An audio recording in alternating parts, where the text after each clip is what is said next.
নমস্কার বন্ধুরা, আজকে আমি আপনাদেরকে দেখাবো আমার মর্নিং ওয়ার্কআউটটা কেমন হয়। আপনাদেরকে আমি যে সমস্ত এক্সারসাইজগুলো দেখাই সেগুলোই মূলত আমার মর্নিং ওয়ার্কআউটের ছোট ছোট কিছু কাজ। কোন এক্সারসাইজ কিভাবে আপনাকে হেল্প করতে পারে, কিন্তু আজকে আপনি আন্দাজ পাবেন যে মর্নিং ওয়ার্কআউট কোন লেভেলের হলে তবে অ্যাকচুয়াল ফ্যাট বার্ন হয় এবং সেটা আপনার জন্য এফেক্টিভ হয়। আজকে রুমে কেউ নেই, আমি ফ্রন্ট ক্যামেরা দিয়ে রেকর্ড করছি। তো আশা করি উইদাউট এনি কাট আমি সম্পূর্ণ আপনাদেরকে দেখাতে পারবো, যদি না অবশ্যই আমার কোনো ফোন চলে আসে অথবা কেউ ডাকে। তো চলুন শুরু করা যাক।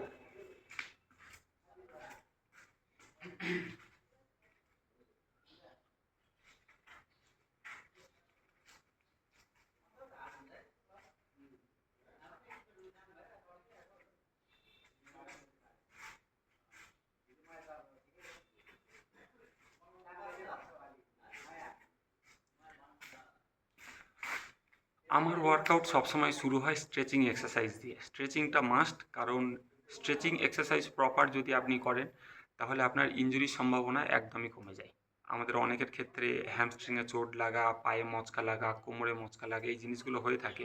হ্যাঁ, কোমরে আমার লেগেছিল একবার, অবশ্য সেটা আমার নিজেরই ভুলের জন্য, তাড়াহুড়ো করতে গিয়ে। তো কখনো তাড়াহুড়ো করবেন না, যেমন সময় আপনাদের হাতে থাকবে সেই অনুযায়ী বিষয়গুলো নিয়ে কাজ করতে থাকবেন। চলুন স্ট্রেচিং এক্সারসাইজ অবশ্যই দেখুন যে আমি কেমন স্ট্রেচিং এক্সারসাইজ করি, এবং তারপরে আমার শুরু হবে কার্ডিও এবং সেই সাথে স্ট্যামিনা দুটোর ওপর। মানে আমি শুরু করব স্কিপিং দিয়ে। চলুন শুরু করা যাক।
চলুন শুরু করা যাক।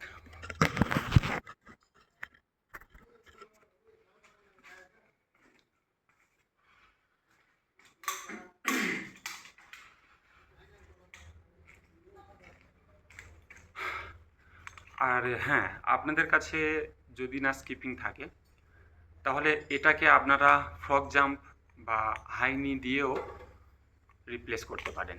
সেটা আমি এটার পরেই দেখিয়ে দেব যে কিভাবে ফ্রগ জাম্প অথবা হাইনি করতে হয়। ফ্রগ জাম্পের ভিডিও বোধহয় এর আগেই একটা বানিয়েছিলাম, হাইনিটাও দেখিয়ে দেবো কিভাবে করতে হয়। ঠিক আছে, চল।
স্কিপিং করার সময় খেয়াল করবেন আমি কন্টিনিউ স্কিপিংটাকে চেঞ্জ করতে থাকছিলাম।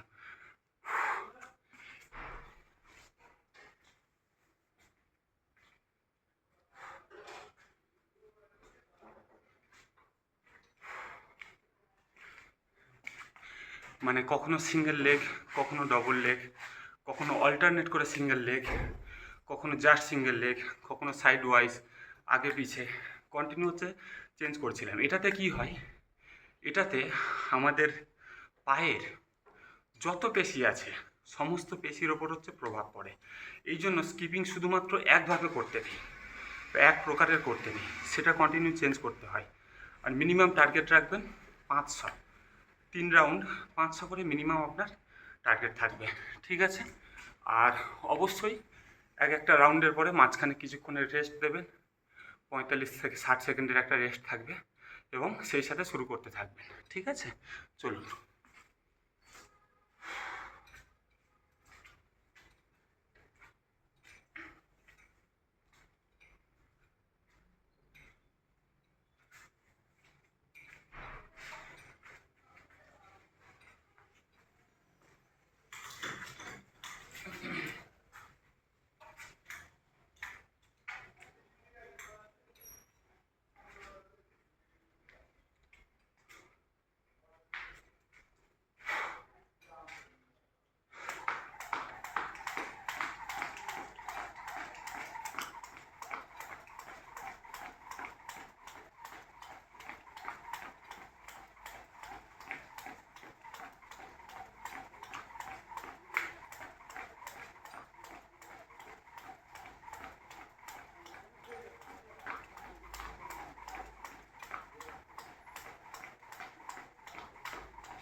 স্কিপিং করাতে আপনি যদি বিগিনার্স হন তাহলে দেখবেন স্কিপিং করার সময় আপনার মাঝে মাঝে আটকে যাবে। আমার হয়তো আটকাচ্ছে না, কন্টিনিউ করছি, আমারও আটকায়, এমন নয় যে পায়ের সাথে বাঁধে না, মাঝে মাঝে আটকায়। সুতরাং ভয় পাবেন না, ঘাবড়াবেন না, স্কিপিং করতে থাকবেন। হয় একটা টাইম ধরে নেবেন, 2 মিনিট আমি স্কিপিং করবো টানা, বা 5-6 টার্গেট রাখবেন। তাতে 10 বার, 15 বার, 20 বার, যতবার আটকায় আটকাক, কিন্তু কাউন্ট যেন আপনার 500 বারের বেশি হয়, বা টাইম যেন 2 মিনিটের বেশি হয়। ঠিক আছে, এইভাবে একটা টার্গেট রাখবেন। আর স্কিপিংয়ের কয়েকটা যে টেকনিক, সেই টেকনিকে আপনাদের হয়তো আনতে একটু দেরি হতে পারে, তাতেও ঘাবড়ানোর নেই। প্রথমে আপনি রিদমটা নিয়ে আসবেন, তারপরে আস্তে আস্তে টেকনিকগুলো অ্যাপ্লাই করতে থাকবেন। ঠিক আছে, হয়ে যাবে। দেখবেন যখন আমি ক্রস করছি, ক্রস করার কিন্তু একটা অন্যতম কারণ আছে। কারণ হচ্ছে আমি যদি কন্টিনিউ, খেয়াল করেন যে দুটো হাত আমার সমান জায়গাতে রয়েছে, ফলে কি হয়, শোল্ডার আস্তে আস্তে ক্লান্ত হতে শুরু করে, তখন আমি ক্রস করতে থাকি পজিশন চেঞ্জ করার জন্য হাতের। ঠিক আছে, এটা হচ্ছে কিছুটা হলেও শোল্ডারকে আমার রিল্যাক্স দেয়। তো এইরকম কিছু কিছু টেকনিক আছে যেগুলো আমি জানাবো। ঠিক আছে, আপনারা শুরু করুন, তারপরে আস্তে আস্তে আরও এগোতে থাকবেন।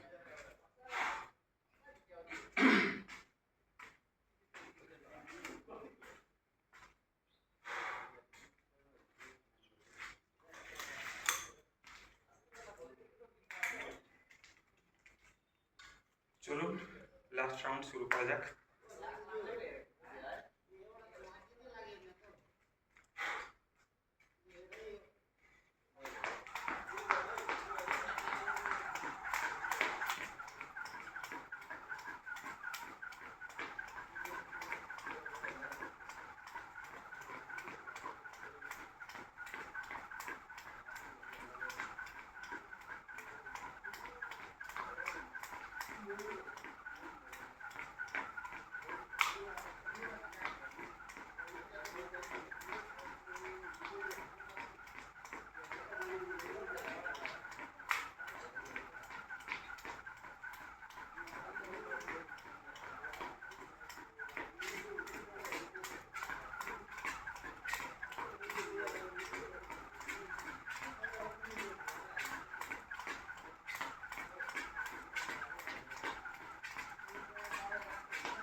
স্কিপিং করার সময় লাস্ট যে জাম্পটা দেখছেন সেটা হচ্ছে একবার জাম্প করে ডবল স্কিপিং নিয়ে যাওয়া।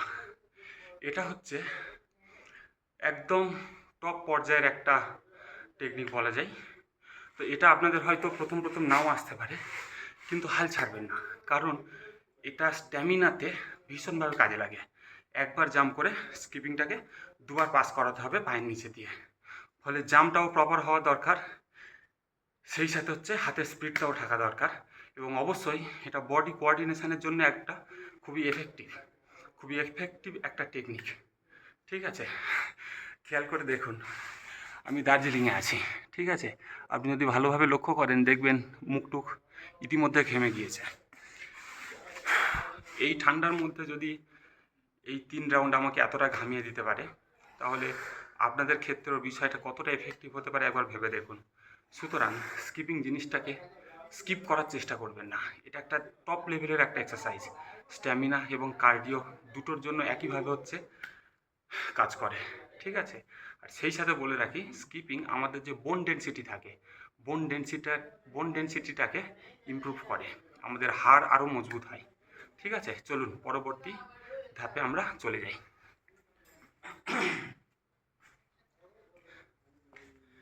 আর হ্যাঁ, আমি যেটা বলেছিলাম যে যাদের ক্ষেত্রে স্কিপিং নেই তারা হাই নি করবেন। হাই নি জিনিসটা কি, কল্পনা করে নেবেন যে আপনি রানিং করছেন কিন্তু একটা জায়গার ওপরে, আর খেয়াল রাখবেন জাম্পটা হবে টোয়ের ওপরে, আপনার হিল পড়বে না কিন্তু টোয়ের ওপরে। আপনি টার্গেট রাখবেন পায়ের আঙুলগুলোর ওপরে, তাহলেই দেখবেন টোয়ের ওপর জাম্প হবে। আর টোয়ের ওপর টার্গেট রাখলে হিলটা বারে বারে পড়ে যাবে, তাতে আপনার হাঁটুর ওপর প্রেশার পড়বে, হাঁটু ড্যামেজ হওয়ার একটা ভয় থাকবে। সুতরাং হাইনি করার সময় সবসময় খেয়াল রাখবেন টোয়ের ওপর জাম্প করতে হবে। দেখে নিন হাইনি কীভাবে করতে হয়।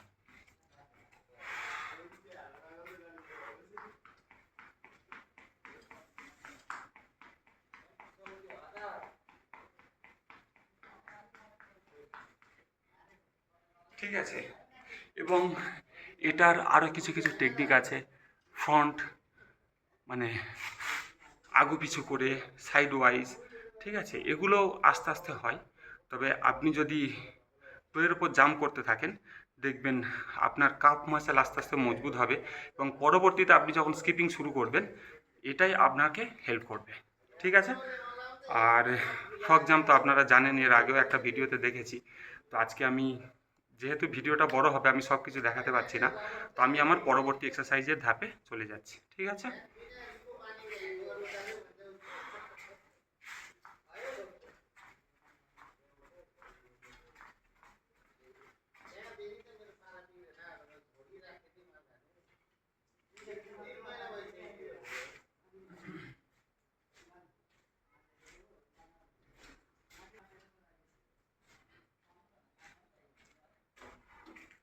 আমার এক্সারসাইজের ইকুইপমেন্ট আমি পাশেই রেখে দিয়েছিলাম। ঠিক আছে, শুরু করা যাক।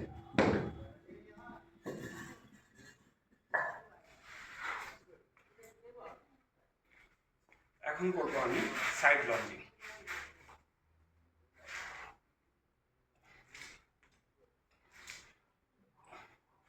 3 3 4 4 5 5 6 6 7 7 8 8 9 9 10 10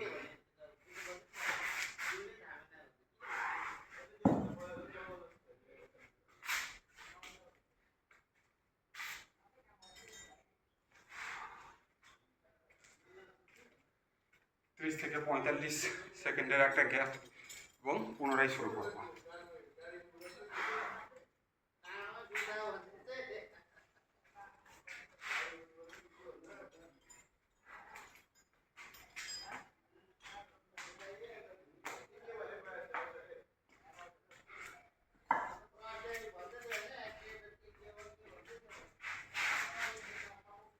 One, one, two, two, three, three,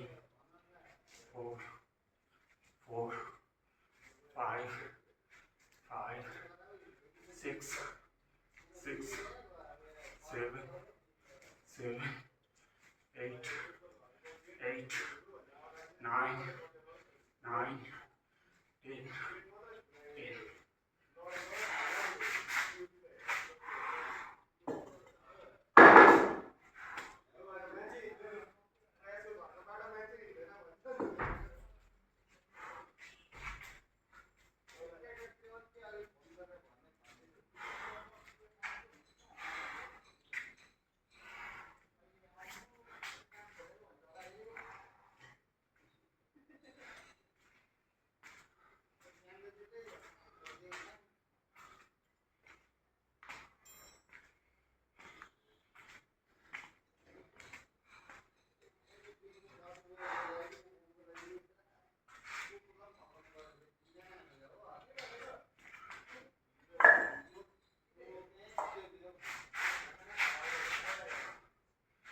One, 2, 2, 3, 4, 4, 5, 5, 6, 6, 7, 7, 8, 8, 9, 9, 10, 10.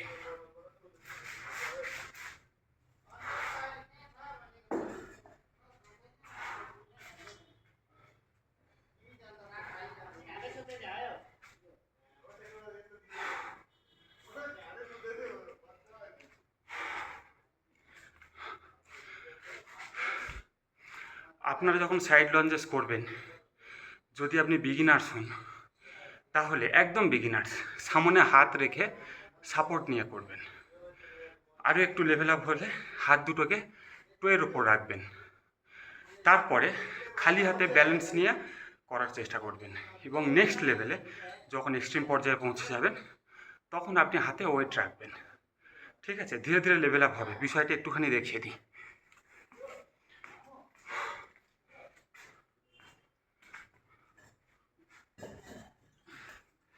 প্রথমে আপনি সামনে হাত রেখে ধীরে ধীরে বসুন, সামনে হাত রেখে সাপোর্ট নিয়ে। ঠিক আছে, আস্তে আস্তে আপনার হিপসগুলো ছাড়তে থাকবে, হিপসের পেশিগুলো।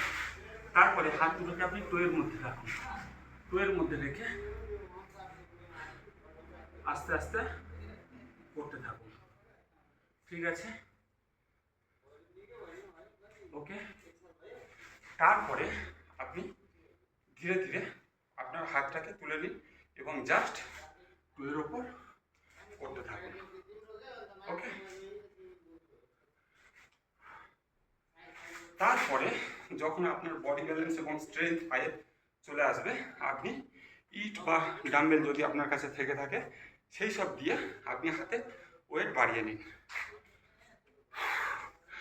চলুন পরবর্তী এক্সারসাইজে যাব, ফ্রন্ট লঞ্জেস। কিন্তু কি আমি করব জাম্প করে, সাথে দু হাতে দুটো ইট নিয়ে। যদি আপনারা না পারেন দেখিয়ে দেব সাইড লঞ্জেসের পরে কিভাবে করতে হয়। চলুন শুরু করা যাক।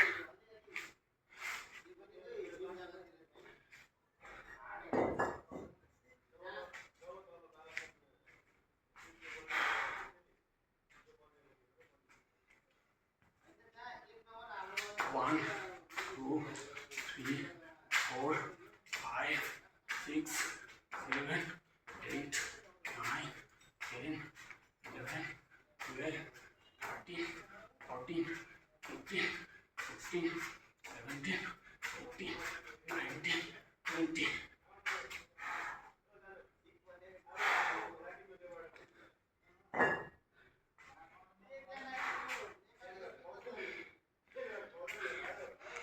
একইভাবে 30 থেকে 45 সেকেন্ডের একটা গ্যাপ নেবেন। অবশ্যই প্রথম প্রথম যখন শুরু করবেন একটু কষ্ট হবে, কিন্তু মনে রাখবেন এই কষ্টটাই আমাকে এবং আপনাকে পুরস্কার দেবে।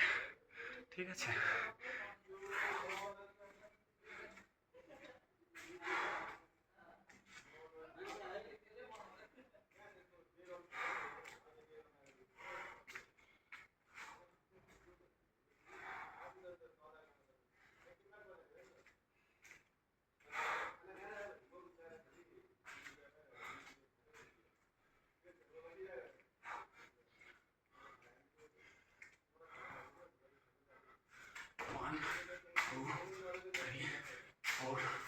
5, 6, 7, 8, 9, 10, 11, 12, 13, 14, 15, 16, 17, 18, 19, 20.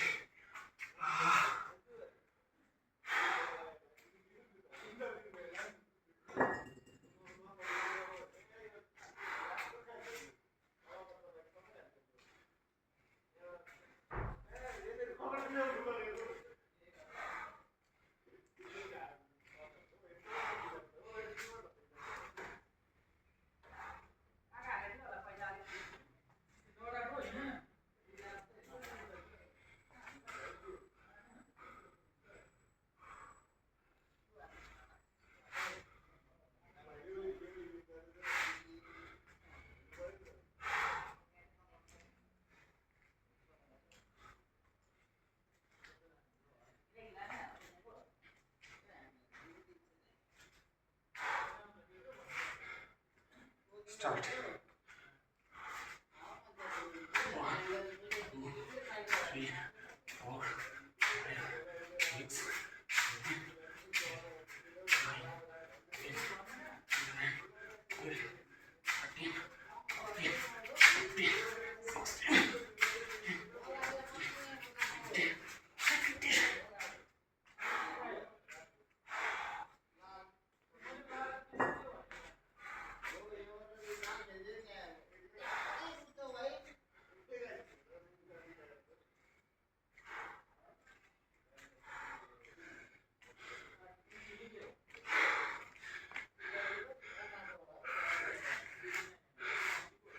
বিষয়টা অনেক কষ্টকর এক কথায় বলতে গেলে। তবে আপনারা যখন শুরু করবেন, প্রথমে শুরুটা কিভাবে করবেন দেখিয়ে দিই, চলুন।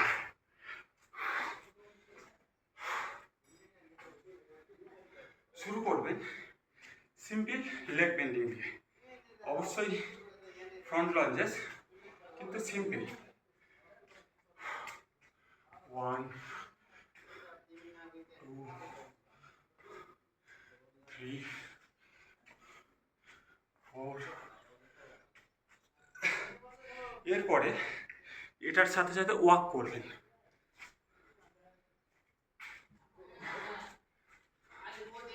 1, 2, 3, 4। ঠিক আছে, এটা সেকেন্ড ধাপে। পরবর্তী ধাপে সিম্পল জাম্প করবেন, যেটা আমি ইট নিয়ে করছি সেটা খালি হাতে করতে থাকবেন, এবং তারপরে যখন আপনার পা মজবুত হয়ে যাবে, আপনার পেশি জোর পাবে, তখন ওয়েট নিয়ে জাম্প করতে থাকুন। ওকে, চলুন। এবারে স্ট্রেচিং এবং সেই সাথে পাওয়ার, স্ট্রেচিং এবং পাওয়ার দুটোর কম্বিনেশানে যে এক্সারসাইজগুলো আছে সেগুলো করতে থাকি। শুরুতে তো শুধুমাত্র স্ট্রেচিং করেছিলাম, ঠিক আছে, সেটা দেখেছিলেন। এবারে পায়ের স্ট্রেচিং এবং পাওয়ার, অ্যাকচুয়াল পাওয়ার ছাড়া স্ট্রেচিংয়ের বিশেষ কাজ নেই, ঠিক আছে। যখনই আপনার মধ্যে ফ্লেক্সিবিলিটি আসবে, সেই সাথে যেন আপনার স্ট্রেংথটাও থাকে, সেদিকে খেয়াল রাখবেন। চলুন শুরু করা যাক।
এরপরে এই একই জিনিসটা আমি সাইড বরাবর তুলব। ঠিক আছে, চলুন দেখে নেওয়া যাক।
আর এই পায়ের এক্সারসাইজগুলো এমন যে শুধুমাত্র আপনার লোয়ার বডির ওপর কাজ হবে তেমন নয়, আপনার সারা শরীরের ওপর সমানভাবে এই এক্সারসাইজগুলো এফেক্টিভ।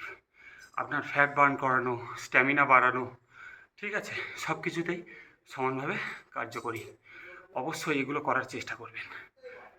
সকালে অন্তত 45 মিনিট থেকে 1 ঘন্টা এক্সারসাইজের জন্য মিনিমাম রাখুন। আমার প্রত্যেকের কাছে রিকোয়েস্ট থাকবে, কারণ এটা পরবর্তীতে, এখন হয়তো আপনার মনে হতে পারে আরে এই তো ঠিক আছি, যা খাচ্ছি হজম হয়ে যাচ্ছে, ঠিক আছে, শরীরে কোনো রোগ নেই, কিন্তু একটা সময়ের পরে 30 থেকে 35 আস্তে আস্তে যত এগোতে থাকবেন, তখন আস্তে আস্তে এই জিনিসগুলো আপনার উপর এফেক্ট করতে শুরু করবে। কিন্তু আপনি যদি এটা আপনার রুটিনের মধ্যে নিয়ে নেন, দেখবেন এটাই অভ্যাস হয়ে যাবে।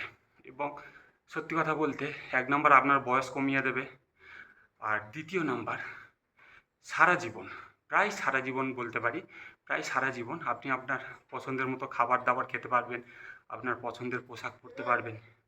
ঠিক আছে, এগুলো আমি কি বলবো, কিছু পার্থিব লোভ দিলাম, কিন্তু যাই হোক, আমরা সবাই তো কিছু আশা করি। ঠিক আছে, সুতরাং এক্সারসাইজটাকে অবশ্যই আপনার রুটিনের মধ্যে রাখুন। পরবর্তীতে আমি যাব, এবারে ধীরে ধীরে লোয়ারের সাথে আপার বডির কম্বাইন করতে শুরু করব। দেখুন, লেগ থ্রোয়িং, ঠিক আছে, front leg throwing.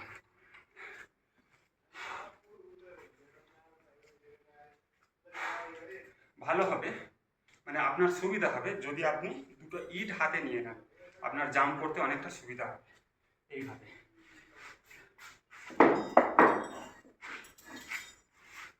Shoulder gap বা তার চেয়ে সামান্য কাছাকাছি নিয়ে নিতেন, ঠিক আছে। তারপরে আপনি লেগ থ্রোয়িং করতে থাকুন সামনের দিকে, একটু ক্রস করে নেবেন হাঁটুটাকে। হাঁটুটাকে ক্রস করলে কি হবে, আমাদের লোয়ার বেলির সাথে সাথে সাইড বেলির চর্বিও কিছুটা গলতে শুরু করবে, কিছুটা নয়, যখনই আপনি লেগটাকে ক্রস করে হচ্ছে থ্রো করবেন সামান্য, তখন সাইড বেলিও একইভাবে বার্ন হতে শুরু করবে, ঠিক আছে।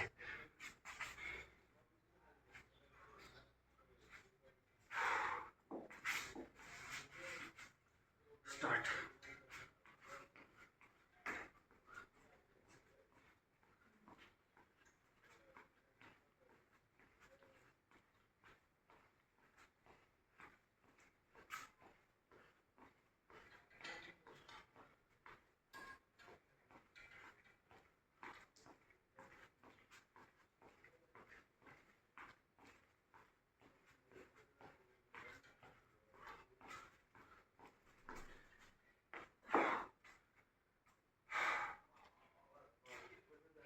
30 থেকে 45 সেকেন্ডের একটা গ্যাপ দেবেন, দিয়ে পুনরায় শুরু করবেন।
যখনই লেগ থ্রো করবেন খেয়াল রাখবেন আপনার বডি ওয়েট যেন সামনের দিকে থাকে, মানে আপনার দুটো শোল্ডারের ওপর হচ্ছে আপনার বডি ওয়েটটা চলে আসবে।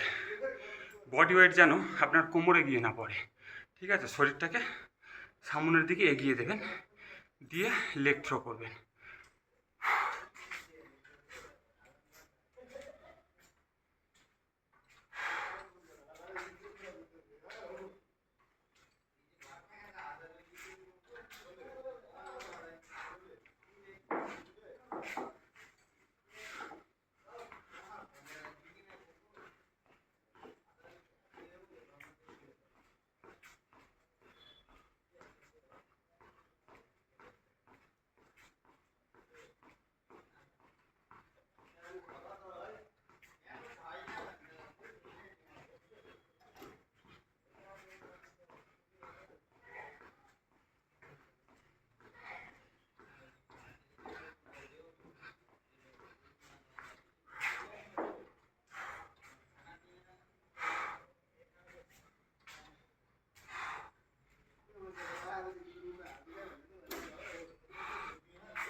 আপনাদেরও এমনি ঘাম হবে, তাই অবশ্যই সাজেস্ট করব সাথে কিছু একটা রাখবেন মোছার জন্য। আমার যেমন গামছা আছে, ঠিক আছে? আমি তো এখানেই থাকি, এখানেই সব কিছু থাকে। আপনি যদি মাঠে বা কোথাও যান, সাথে তোয়ালে বা গামছা কিছু একটা অবশ্যই রাখবেন।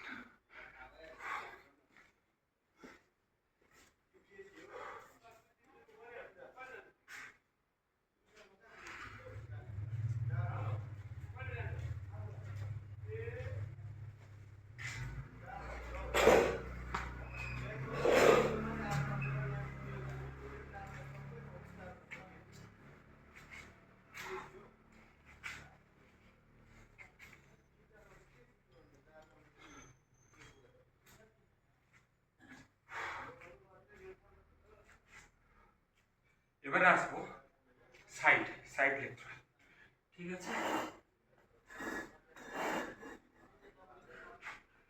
হাতের গ্যাপটা সামান্য কমিয়ে নেবেন, নিয়ে একইভাবে লেগ থ্রো করতে থাকবেন, কিন্তু কি সাইডে। ওকে?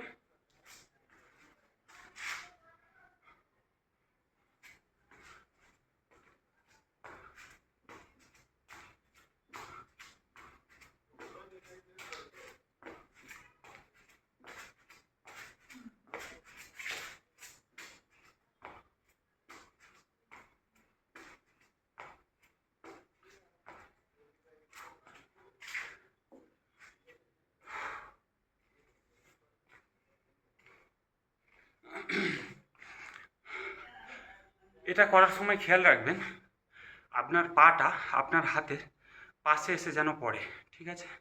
পাটাকে যতটা পারবেন আগে থ্রো করার চেষ্টা করবেন। আপনার হিপসের ফ্লেক্সিবিলিটি তো বাড়বে, আপনার শোল্ডারের ওপর প্রেসারটাও আসবে, এবং সেই সাথে আপনার স্ট্যামিনার ওপরও এফেক্টিভ হবে, ঠিক আছে?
নেক্সট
আজকের মতো আমার লোয়ার বডির এক্সারসাইজ প্রায় কমপ্লিট। আমি বলেছিলাম সময় থাকলে শেষে একটু আপার বডির ওপরও কাজ করব। বিশেষ কিছুই না, ডন দেওয়া, পুশ আপ, ঠিক আছে, সেই সাথে হ্যান্ডস্ট্যান্ড, এই ধরনের কিছু কিছু থাকে। তবে আপনি যদি হ্যান্ডস্ট্যান্ড করে থাকেন তাহলে বলবো সেটা শুরুর দিকে রাখবেন, কারণ শেষের দিকে প্রচণ্ড ক্লান্তি চলে আসে, হাতের ওপর ব্যালেন্স রাখতে অনেকটা কঠিন হয়ে যায়, ব্যালেন্স রাখাটা অনেকটা কঠিন হয়ে যায়। তাই ওটা প্রথমের দিকে রাখার চেষ্টা করবেন। যেহেতু আমি টোটাল একটা কম্বাইন্ড এক্সারসাইজ করি, তাই হ্যান্ডস্ট্যান্ডটাকে আমি শেষেই রাখি সাধারণত, ঠিক আছে। চলুন, এখন আমি করব ফিঙ্গার ডিপস। আপনাদের মনে হতে পারে এমনি ডিপসও তো দেওয়া যায়, অবশ্যই আপনারা এমনি ডিপস দেবেন। আমি ফিঙ্গার ডিপস দিই তার কারণ আমার রিস্টের জন্য, আমার আঙুলের স্ট্রেংথ বাড়ানোর জন্য। আপনি যদি খেয়াল করেন তো দেখবেন আমার আঙুলগুলো একটু মোটা মোটা, ঠিক আছে, এবং সেই সাথে নাকালসগুলো একটু বড় বড় হয়। তবে এটা নাকালসের ওপর তো কাজ করে, সেই সাথে হচ্ছে নাকাল ডিপস বলে একটা ডিপস হয়, আরও এক প্রকারের ডন, সেটা হচ্ছে নাকালসের জন্য খুবই এফেক্টিভ, ঠিক আছে। আপনার নাকালসগুলো মজবুত এবং আরও স্ট্রেংথ বাড়াতে সাহায্য করবে, ঠিক আছে। চলুন এখন আমরা দিই ফিঙ্গার ডিপস।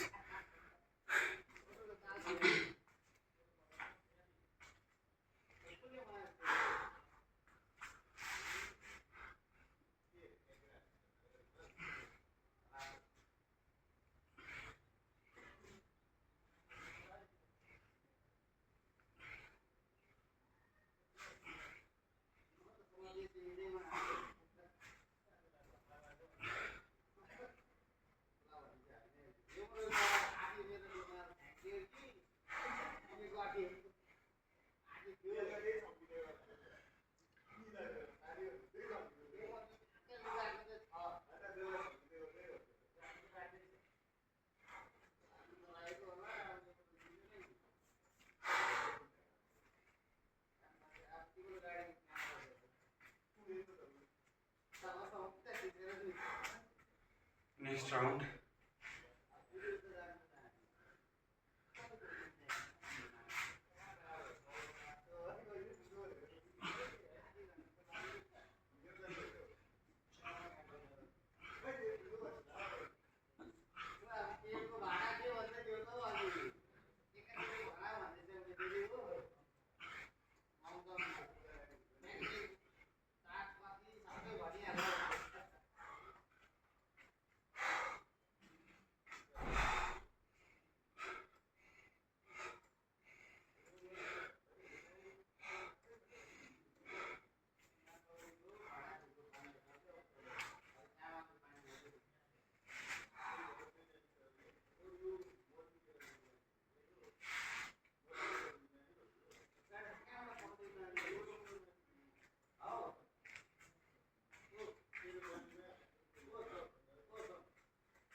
এর সাথে বাইসেপের জন্য ডিপস থাকে, হাতটাকে সামনে রেখে, এবং এটা শুধুমাত্র বাইসেপ না, সেই সাথে আপনার কবজিও মজবুত করে, কবজির স্ট্রেংথ বাড়াতেও সাহায্য করে, ঠিক আছে। হাতটাকে ঘুরিয়ে রেখে ডিপস দেওয়া ট্রাইসেপের জায়গায় আপনার বাইসেপের ওপর বেশি প্রেসার পড়ে। হ্যাঁ, বলে রাখি, আপনাদের হয়তো হতে পারে, বা আপনারা মনে করতে পারেন যে এগুলোর জন্য কি মাসেল গ্রোথ হবে? মাসেল গ্রোথ হবে, কিন্তু যদি আপনি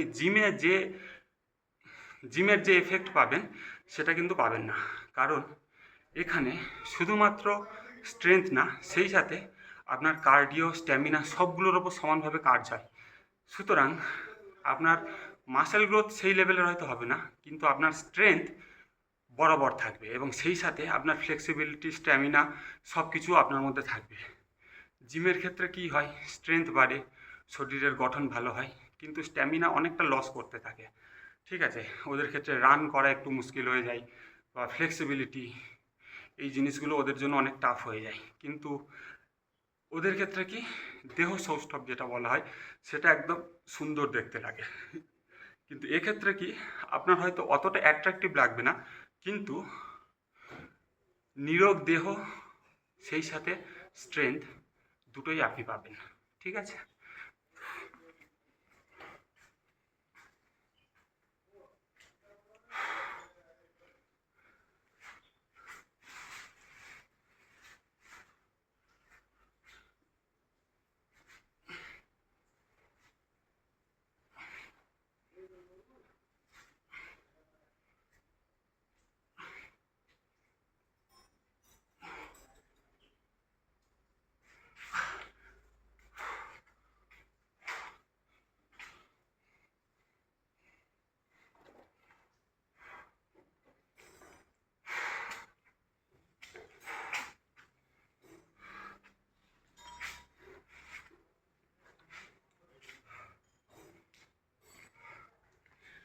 খেয়াল রাখবেন প্রত্যেকটা রাউন্ডের মধ্যে আপনার যেন একটা ছন্দ বজায় থাকে।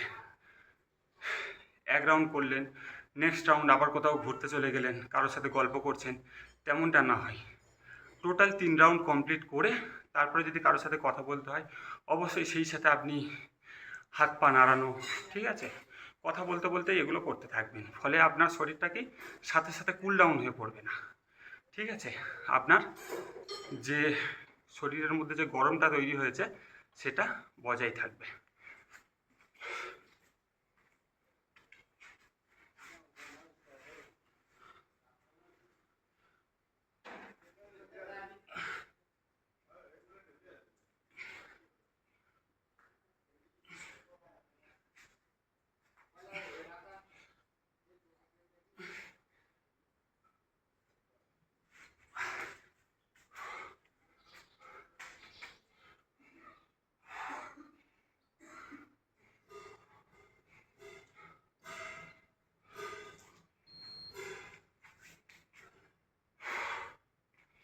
চলুন, এটা লাস্ট রাউন্ড।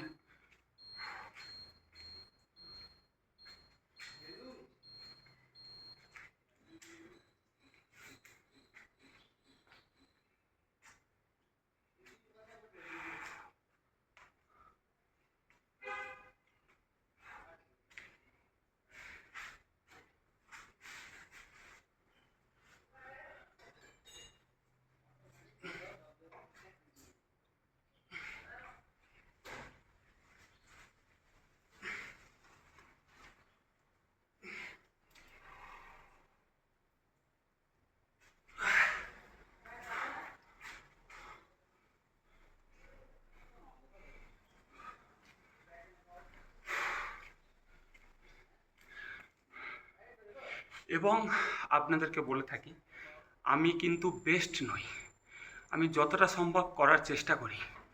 ঠিক আছে, যদি আমার এক্সারসাইজের মধ্যে, আমার টেকনিকের মধ্যে কিছু ভুল থেকে থাকে, আমি তো বরাবর ক্যামেরার দিকে তাকিয়ে থাকতে পারছি না। তো আমার মধ্যেও যদি কিছু ভুল থেকে থাকে, অবশ্যই সেগুলো কিন্তু কমেন্ট করে আমাকে জানাবেন, আমিও যাতে আমার ভুলগুলো শুধরে নিতে পারি। ওকে, চলুন এবারে করব সাইড লিফটিং। এটা যারা অলিম্পিক ওয়েট লিফটার হয় তারা খুব করে থাকে। এক নম্বর হচ্ছে আপনার শোল্ডারের গঠনটাকে মজবুত করে, এবং সেই সাথে অনেকের দেখবেন ডন দেওয়ার পরে হাত ভীষণ ব্যথা করে। ঠিক আছে, বা এখানে অনেকের ইনজুরি হয়, সেটাতেও রিকভারির জন্য এটা সাহায্য করে। খেয়াল করবেন, আমি ইটটাকে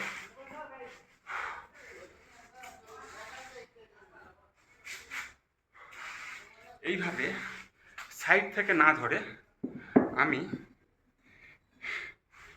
সরু দিকটাকে ধরবো।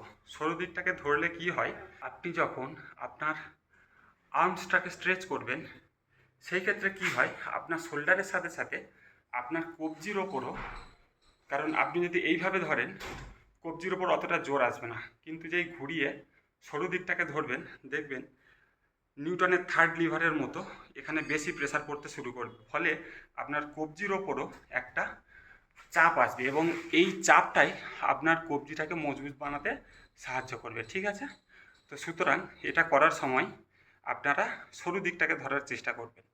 ঠিক আছে, এবং বলে রাখি, অনেকে হচ্ছে যাদের ইনস্ট্রুমেন্ট থাকে না, মানে ডাম্বেল বা এই ধরনের ইনস্ট্রুমেন্ট থাকে না, তারা ইট নিয়েও বাইসেপ বাড়ানোর জন্য ইট দিয়ে ওই একই এক্সারসাইজটা করতে থাকে। তাদেরকে বলবো আপনারা এই সাইড বরাবর না ধরে ইটটাকে এই সরু দিকটা বরাবর ধরবেন।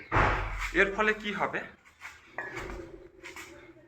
এর ফলে আপনাদের বাইসেপের সাথে সাথেও আপনাদের কবজির ওপরও সমানভাবে প্রেসার আসবে এবং কবজিও মজবুত হবে। ঠিক আছে, তো খেয়াল রাখবেন এই সাইড বরাবর মানে সরু দিকটা বরাবর ধরার জন্য, আপনার কবজিটাকে মজবুত করার জন্য। চলুন করতে থাকি।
এটা আপনার শোল্ডার স্ট্রেংথ বাড়ানোর জন্য খুবই কার্যকর একটা এক্সারসাইজ।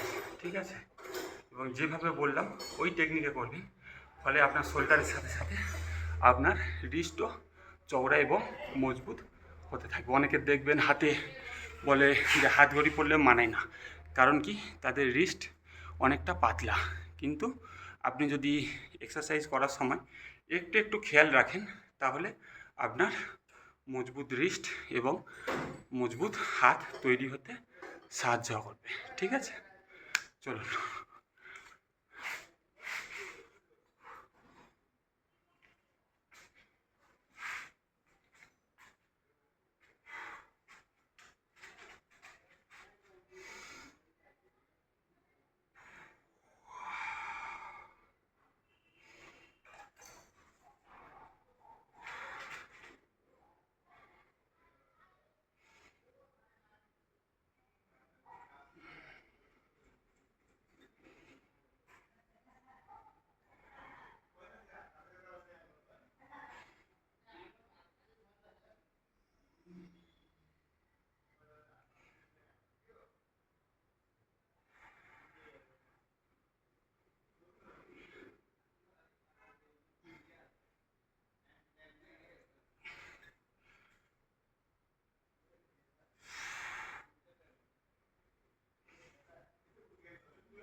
আর আপনি খেয়াল করলে দেখবেন এই এক্সারসাইজটা করার সময়ও যেমনটা আমি বলে থাকি যে হাতটাকে নামানোর সময় সম্পূর্ণ গ্র্যাভিটির ওপর ছেড়ে দেবেন না, সেটার ওয়েটটা আপনি আপনার পুরো হাত এবং শোল্ডারে নেওয়ার চেষ্টা করবেন, ঠিক আছে?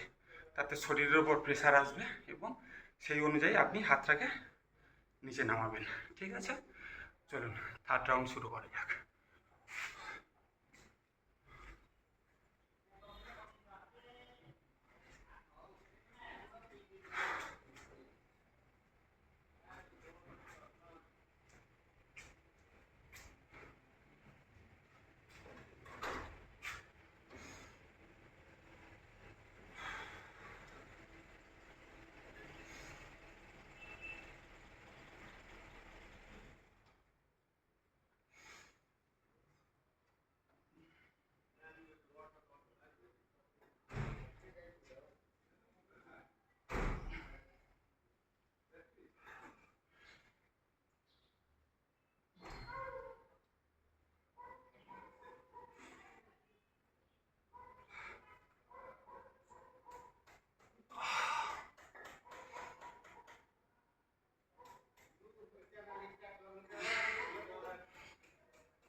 এবং এই এক্সারসাইজটা করার সময় আরও একটা বিষয় খেয়াল রাখবেন, হাতটাকে যখন তুলছেন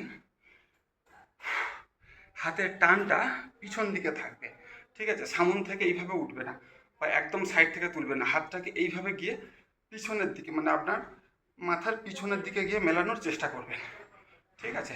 তাতে কি হবে, আপনার শোল্ডার ইনজুরির সম্ভাবনা আরও কম হবে। সামন থেকে না তুলে, ঠিক আছে, হাতটাকে কি আস্তে আস্তে পিছন থেকে নিয়ে গিয়ে তুলবেন এবং সেই সাথে আপনার চেস্টের ওপরে দেখবেন একটা প্রেশার আসবে, ঠিক আছে? যখনই আপনি হাতটাকে এইভাবে পিছনের দিকে নিয়ে গিয়ে তুলবেন তো আপনি বুঝতে পারবেন আপনার শোল্ডার এবং আপনার রিবস এগুলোর উপর প্রেশার আসবে। আর বলে রাখি, এই এক্সারসাইজটা আপনার বুকের যে খাঁচা, আমাদের যে রিবস, সেটাও বড় করতে সাহায্য করে, ঠিক আছে? ফলে শ্বাস প্রশ্বাসেও আমাদের ফুসফুসের কার্যকারিতা অনেক বৃদ্ধি পায়। তো আজকের মতো এ পর্যন্তই। আমার টোটাল এক্সারসাইজ প্রায় কমপ্লিট হলো। এখন আমি ধীরে ধীরে শরীরটাকে কুল ডাউন করব এবং অবশ্যই স্ট্রেচিংয়ের মাধ্যমে। একটু খেয়াল করে দেখুন, এখন দেখছি টাইম হয়েছে 1 ঘন্টা 6 মিনিট মতো, ঠিক আছে? তো 1 ঘন্টা 6 মিনিট। এবারে খেয়াল করুন, এটা শেখাতে গিয়ে আমি মাঝখানে অনেকক্ষণ আপনাদের সাথে কথা বলছি, বিষয়গুলো বোঝানোর চেষ্টা করছি। সুতরাং আপনি যদি প্রপার 1 ঘন্টা টাইম রাখেন সকালে এক্সারসাইজের জন্য, সেটাই আপনার জন্য কতটা এফেক্টিভ হবে আপনি কল্পনা করতে পারছেন না। জাস্ট 1 ঘন্টা, ঠিক আছে? এবং এটা সকালেই হতে হবে তার কোনো মানে নেই। আপনি সকাল, বিকাল যে কোনো একটা সময়, ঠিক আছে? আপনি রেখে দিন 1 ঘন্টা সময়, টোটাল 1 ঘন্টা সময়, ঠিক আছে? স্ট্রেচিং থেকে শুরু করে লাস্ট একদম কুল ডাউন পর্যন্ত 1 ঘন্টা সময় রাখলেই দেখবেন সেটা 1 মাস পরে আপনি আপনার মধ্যে পার্থক্য ভালোভাবে লক্ষ্য করতে পারবেন, ঠিক আছে? চলুন কুল ডাউন করে নিই শরীরটা, তারপরে ফ্রেশ হতে যাব, স্নান করে নিয়ে আপনাদেরকে দেখাবো। অবশ্যই এই ভিডিওতে সম্ভব হবে না, পরবর্তী একটা ভিডিওতে দেখাবো আমার খাদ্য তালিকা কেমন, ঠিক আছে? অনেকের হয়তো মনে হতে পারে খুব দামি খাবার, ঠিক আছে, বা খুব হাইফাই খেতে হয়, কিছু তেমন কিছুই নয়। আমি দেখিয়ে দেবো, শুধুমাত্র আপনাকে একটু কম্প্রোমাইজ করতে হবে, ঠিক আছে? চলুন আজকের ভিডিওটা শেষ করা যাক।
আজকের মতো এ পর্যন্তই বন্ধুরা, সবাই ভালো থাকবেন, সুস্থ থাকবেন।